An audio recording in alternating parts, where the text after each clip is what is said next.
আসসালামু আলাইকুম। আমার অফিস উত্তরা, আর অফিস থেকে আসতে আসতে প্রতিদিনই দেরি হয়ে যাচ্ছে। তো আজও একটু দেরি হবে। তো বাসায় যাব, বাসায় গিয়ে পরিবার সহকারে একটু বাইরে বের হব। এই একটু আশেপাশে ঘোরাঘুরি করা এবং চা খেয়ে আবার বাসায় ব্যাক করা। তো যেতে যেতে আমরা মোল্লার মুড়ির দোকানে চলে আসলাম এবং সেখানে মুড়ি খাওয়ার পরে চা খাইলাম। আর চাটা রেল লাইনে বসে বসেই খেলাম। তো এখানে আমরা কিছু চা খাবো, আড্ডা দেবো এবং পাশাপাশি কিছু শিখবো। আমরা এখন রেল লাইনে বসে চা খাচ্ছি। তো মাঝে মাঝে ফ্যামিলিকে সময় দিতে হয়, তাই আমরা এখন করি যে বাইরে রেলগেট আছে, সেটা রেলগেটের পরে হয়তো ট্রেন আসবে। যে লাইনটা এখনো চালু হয় নাই, তাই আমরা এখানে বসে আর চা খাচ্ছি। তাই বসবেন, তা ভালো লাগবে। এই যে আমরা এখন চা খাচ্ছি।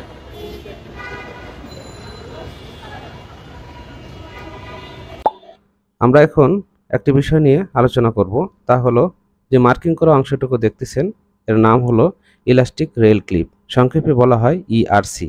ইআরসির কাজ কি? ইআরসির বেসিক্যালি 5টি কাজ।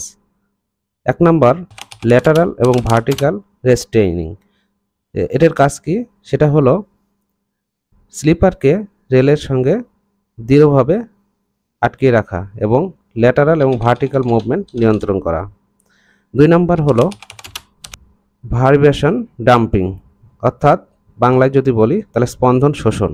এটি রেল লাইনে চলাকালীন ট্রেনের গতিজনিত স্পন্দন এবং শক শোষণ করে, যা রেল লাইন এবং স্লিপারের ক্ষয় রোধ করে এবং স্থায়িত্ব নিশ্চিত করে। আর নাম্বার 3 হলো থার্মাল এক্সপ্যানশন, অর্থাৎ ট্রেন লাইনের চলার সময় যে টেম্পারেচার জনিত কারণে রেলের সংকোচন প্রসারণ হয়, সেটাকে প্রতিরোধ করে বা নমনীয়তা রক্ষা করে। এটা যদি ফিক্সড করা যেত, তাহলে কি হতো যে টেম্পারেচারের কারণে রেল লাইনটি বাঁকা হয়ে যেতে পারত। সেই কারণে এটাকে ফিক্সড করা হয় না, এই ক্লিপের মাধ্যমে জাস্ট আটকে রাখা হয়। 4 নম্বর হলো লোড ট্রান্সফার। ট্রেনের চাকায় শ্রেষ্ঠ ডাইনামিক এবং স্ট্যাটিক লোড স্লিপারে সঠিকভাবে স্থানান্তরিত করতে এটি সহায়তা করে এবং রেলপথের দীর্ঘস্থায়ী কার্যকারিতা নিশ্চিত করে। আর নাম্বার 5 হলো লো মেনটেন্যান্স কস্ট। এখানে বেশি কোনো দামি জিনিস ইউজ করা হয় না, এর জন্য এখানে বড় ধরনের কোনো মেনটেন্যান্স কাজ করতে হয় না এবং রক্ষণাবেক্ষণ খরচ খুবই কম। তো আশা করি ভিডিওটা আপনাদের ভালো লেগেছে।